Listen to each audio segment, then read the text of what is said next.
The spring housing market is going to be a lot different. Go ahead and watch this video. I'm going to tell you everything I know so you can be better prepared when you go out there, either buying or selling. What's up, everybody? This is Rob Schou here with EXP Realty in Southern Maryland. If this is your first time on the channel, make sure you click the subscribe button, click the bell so you're notified every single time I put out new content on my YouTube channel. You can also scroll down to the first comment, click on the link, and it will schedule a Zoom meeting one-on-one with me where we can talk about your home buying needs or home selling needs. And last but not least, use that contact information. Call me, text me, and I'd be happy to help you any way I can. All right, so let's go ahead and get started. Like I said, the spring and summer housing market is going to be different, and it's for the reason everyone is saying it, but it's a little bit more nuanced than you may think. So 100%, the reason why the housing market is going to be different this year than really any past years is because of the interest rates. Now you can hear, you hear a lot of people saying that the interest rates don't matter all that much, or maybe they're not even near historical highs.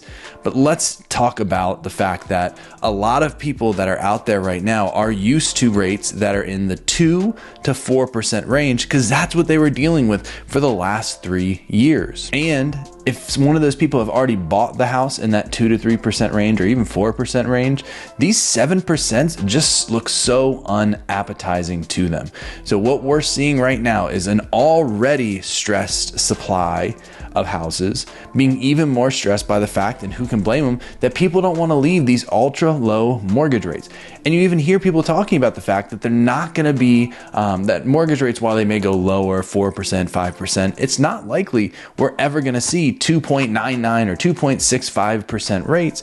And so why would they want to give it up? So that's one of the headwinds as a housing market as a whole that you're going up against, are those interest rates, and what they are relative to what people have right now are really just making people want to stay where they are. And unless it's big reasons, people aren't just moving to move. Now, the other thing that's really happening with those mortgage rates, and I'm seeing this as an agent right now, is that buyers are being squeezed into certain buy boxes because of the interest rates. While I feel like I had a lot more buyers that were able to go up or down in a housing market and really kind of find what they wanted at a varying price range, I'm finding more and more with these higher interest rates that we're seeing buyers kind of stuck to a very narrow band because the house that they want is normally within a really small band that they can afford. So that means that we're going out there and we're waiting for the right listing to come up. And like I just said, since we're waiting around for these listings to come up, people aren't listing, buyers are waiting a long time to find that right house. Now, this has a trickle-down effect too.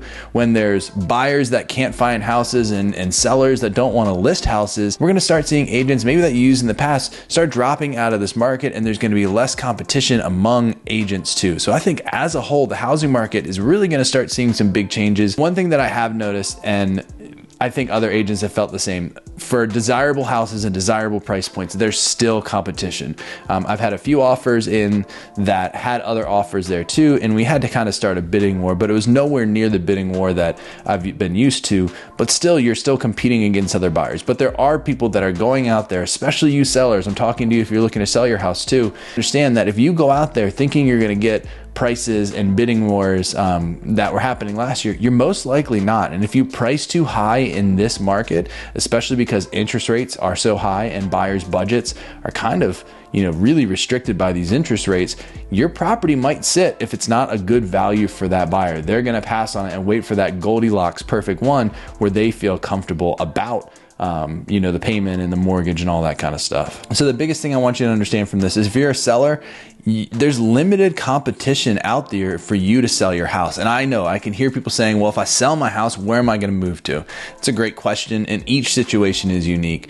I know a lot of people that are moving from more expensive areas that are selling houses with the goal of finding a place down here in Southern Maryland, maybe having it completely paid off, or taking a lot of the money so they can have a 15-year mortgage and they can pay off their home sooner. So if you're looking to downsize, or you're just looking to downsize your budget, that might be a really great idea for you. It might be a reason you want to sell even with these high interest rates. But I 100% agree with you. Why would sellers want to sell right now if they're in an area that they, kind of like, have a great rate? It's not too much incentive to sell right now for them. Now, buyers, what I'm going to tell you is the biggest thing you can do is when you start shopping, don't start shopping at the very top of your budget. You're definitely going to want to start looking towards the middle of it because interest rates are going up and down on a constant basis. And one day's rate may qualify you for that higher budget home, but the next day that rate can go up pretty high and you might be out of that range for that home now. So I always recommend starting that middle zone, have constant contact with your local lender so you know exactly what you can afford and kind of go from there. Now, before I go to, one of the things that really shines in this kind of market are buy downs. So buy downs, if you haven't heard of them, they're rate buy downs, and the sellers can actually buy these for buyers. And it can ease some of the sting of the interest payment, or ease some of the sting of the mortgage payment. And basically what it is that the seller or buyer can buy down the interest rate temporarily. These can be 2-1 or they can be 3-1, but they buy down that interest rate temporarily. But there's a big caveat to that, and make sure you're an informed consumer when you go out and learn about these. That doesn't mean you can qualify for a more expensive home.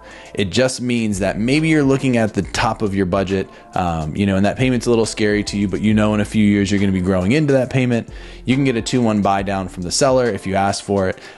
And that can just make it more comfortable for that 2 years that you're in there. Like I said, but it doesn't mean you're going to be able to qualify for more of a home. All right, so that's how I see the spring housing market going. It's going to be something that it's pretty uncharted. We're going to still have a good amount of buyers, but I think we're going to have even less supply just because nobody wants to move and leave the great rates. So if you have any questions or need any help, use that contact information below. Drop a comment any way you want and I'll get back to you. Also, don't forget, I put a link in the comment that can schedule a Zoom meeting one-on-one with me where we can talk about your home buying needs. Hope to see you on the next video. Thanks for watching.